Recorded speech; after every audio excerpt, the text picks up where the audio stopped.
Comunidade agradece a autoridade no parceiro desenvolvimento CIRA, também a força lutar o regulamento tarabando e a suco lacolio. Comunidade agradece a autoridade posto no parceiro Caritas Diocesana Baucau no CRS, também a força tan regulamento trabalhando nebe implementa e hatinang rigorosan resinen e a suku Laculiu, posto administrativo que likai município Baucau. Representante comunidade suku Laculiu Santiago Cabral Belo hateten tarabando ne e a benefício bot tama bele protege ambiente, hanesan la bele sunurai arbiru, protege be matan, la bele TCI arbiru ho di prevene rai halai. Precisa lius estado aumenta a personalidade, guarda floresta, no extenista sira basuku idane ninian. Odi nune bele controla máximo. E nune mos atu continua reforça a minha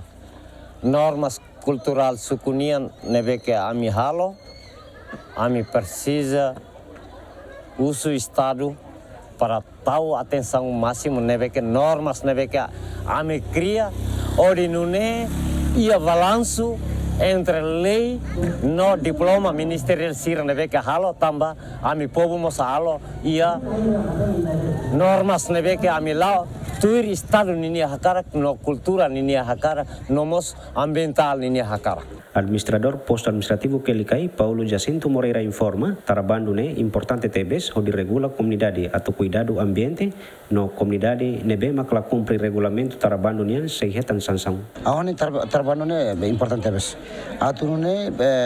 comunidade sira ba sociedade otu beleare no lautu anesan regula ida para ita tu regula ema ida para tu lautu respeita ida atu ne bele ida bele lautu ida nyaknar tuir possibilidade de makia sing aba trabalho ne especial bata ia ambiente especial ema reduz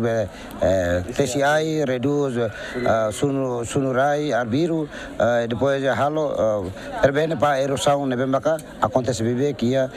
itania posto lilio ia suku nebe maka ita identifica nessa ba risco desastre ninia.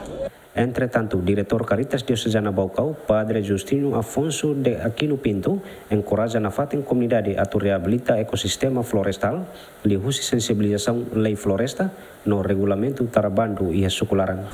Quando a mudança sim, kita tambah itania fokus tambah objetivo yang kata tu hal mudança ita area nevema iha klima iha mudança de climática ita tambah ita tu hal program ne kata hatamba mudança climática nevema agora mundial acontece ba o mundo mundialmente acontece no neste caso Timor-Leste temos afeta o tuang misama ita tu hatamba tamnema ita identifica problema area hira nevema eta risco ba desastre o impacto irane ita implementa neva ou pelo menos só hanori tem comunidade sira hatene cuidado a label tisa arbiru la no label sunai arbiru tam fatpat itare ita husi Timor-Leste ba emas sunai arbiru det misama ho itene program mesmo kikuang igreja mos hola parte ne ba hanori ne educa ne o ne diso atividade se hanori sira atau edukasi kata misama vantagem de husi itania serviço serlilio e agroflorestal nia. Husumos comunidade atau protege no reabilita floresta lihusi kampanya hapara TCI sunurai arbiru ho reduz impacto mudança climática e município Baucau. Feliciano Venancio Belo, GMN.